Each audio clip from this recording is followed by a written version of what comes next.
കരിക്കോട്ടക്കരിയിൽ മയക്കുവെടിവെച്ച് പിടികൂടിയ കുട്ടിയാന ചെരിഞ്ഞു.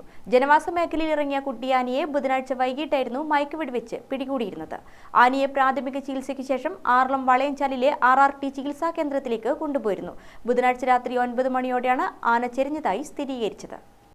കീഴ്ത്താടിയലിന് ഗുരുതരമായി പരിക്കേറ്റ നിലയിലായിരുന്നു കുട്ടിയാനയെ കണ്ടെത്തിയത്. ഡോക്ടർ അജീഷ് മോഹൻദാസിന്റെ നേതൃത്വത്തിലുള്ള സംഘമാണ് മയക്കുവെടിവെച്ചത്. ഗുരുതരമായി പരിക്കേറ്റ കുട്ടിയാനയെ പിടികൂടി വിദഗ്ധ ചികിത്സ നൽകാനായിരുന്നു വനംവകുപ്പിന്റെ തീരുമാനം. എന്നാൽ നേരത്തെ തന്നെ പിടികൂടിയാൽ തന്നെ കുട്ടിയാന അതിജീവിക്കുന്നതിൽ വിദഗ്ധർ ആശങ്ക പ്രകടിപ്പിച്ചിരുന്നു. വിദഗ്ധ ചികിത്സയ്ക്കായി വയനാട്ടിലേക്ക് മാറ്റാനായിരുന്നു വനംവകുപ്പിന്റെ തീരുമാനം. ഇതിനിടെയാണ് കുട്ടിയാന ചെരിഞ്ഞത്. അയ്യൻകുന്ന് പഞ്ചായത്തിലെ കരിക്കോട്ടക്കരി ടൗണിന് സമീപത്ത് വനംവകുപ്പിന്റെ വാഹനത്തിന് നേരെ കാട്ടാന ആക്രമണം നടത്തിയിരുന്നു. റോഡിൽ നിന്നും തുരത്തിയെങ്കിലും ആന തൊട്ടടുത്ത റബ്ബർ തോട്ടത്തിൽ നിലയുറപ്പിക്കുകയായിരുന്നു. ആനയെ കാട്ടിലേക്ക് തുരത്താൻ വനംവകുപ്പ് ഉദ്യോഗസ്ഥർ തീവ്ര ശ്രമം നടത്തിയിരുന്നു. തുടർന്നാണ് മയക്കുവെടിവെച്ച് പിടികൂടിയിരുന്നത്. ഗ്രാമിക ന്യൂസ്, കണ്ണൂർ.